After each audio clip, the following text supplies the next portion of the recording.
nabili ko nito kasi alam ko eh. Saan ko ba ito nakain?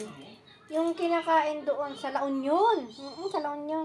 Yung mahabang ganun. Ilalaga lang tapos sinisip-sip nila. Tapos ito nakita ko to nila ginatan to niya ng mama ko eh. Ito yung susuo. Binabrush ko. Kasi nakabili ako, Pilipinas daw galing to eh. Kahit medyo mahal siya, okay naman kasi ayan, kinakalabutan ako kasi ngayon lang ako nakahawak nitong maglinis.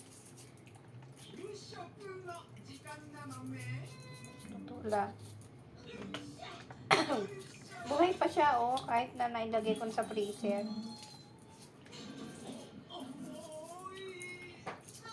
Ano natin, ibababad mo natin sa tubig. Sino po kumakain nito? Kinakalabutan ako. Ewan ko ba ba't bumili-bili ko? Kasi akala ko yung susong bagay baka kumain yung asawa ko. Kasi dito may suso naman dito, diba?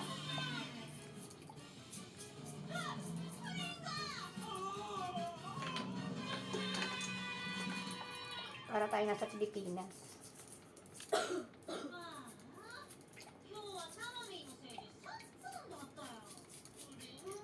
Ano ko po eh, kinikis-kis ko siya isa-isa. Masabuti na yung sigurado, malinis.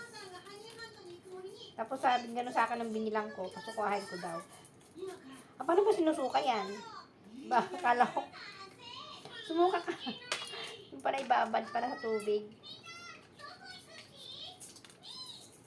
Akala ko patay na siya. Kasi nilagay ko sa freezer. Buhay pala. Lumabas yung mga niya. Ay nako. Lumalabas siya. Buhay pa siya. Kakilabot.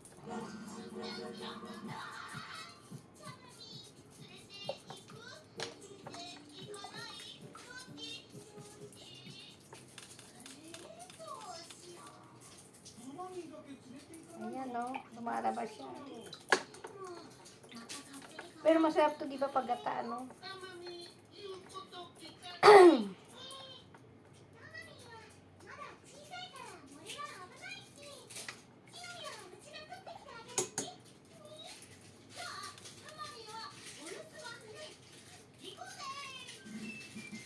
Ayan siya,